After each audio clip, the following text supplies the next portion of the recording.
So people are going to wonder why I wanted to write a play about issues that I've never been a victim of. This play, for me, speaks volumes. Colored Mommas and Black Baby Boys, for me, was an opportunity to give people in my community a chance to have a voice about the issues that they're struggling with.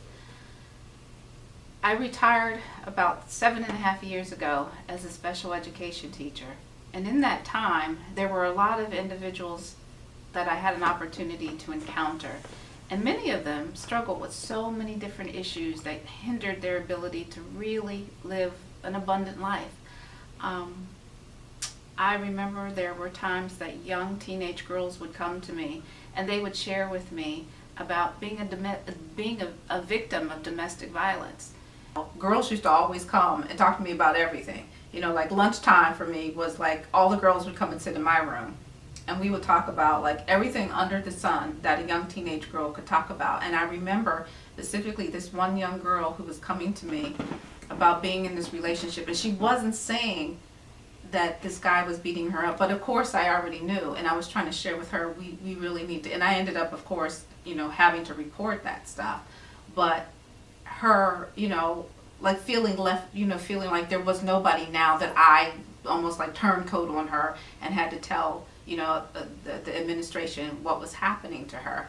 And I mean, they got her help, but it was that feeling of, this is that safe haven that I can come to and know that there's somebody I can share these experiences with and who understands.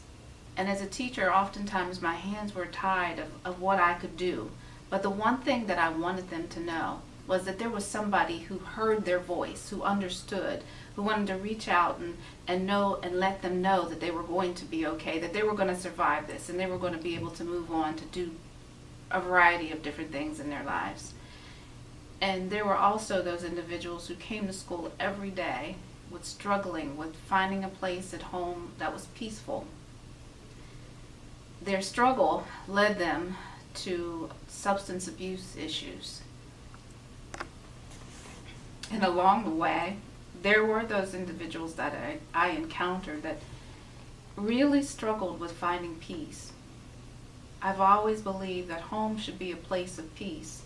And in these individuals' lives, there was no place of peace in their homes.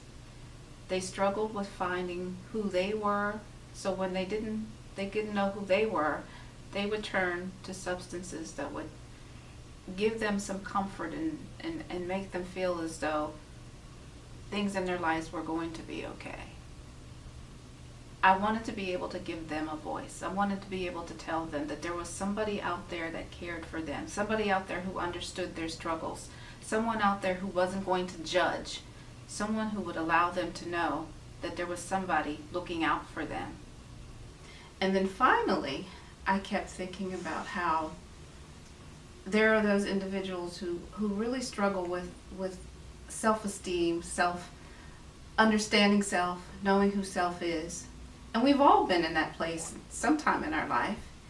So one of the reasons why I really, really thought about individuals living alternative lifestyles is everybody deserves to be loved. And that's one of the reasons why I wanted to make this play. I wanted to be a voice in my community. I wanted those individuals who struggle with issues that are affecting our community to know that there was somebody out there who heard their voice, who understood. Colored Mommas and Black Baby Boys, to me, is more than just a play. It's an opportunity to give those individuals who struggle with these issues a voice. And having a voice is so important. So I really do hope you'll come out and see Colored Mommas and Black Baby Boys.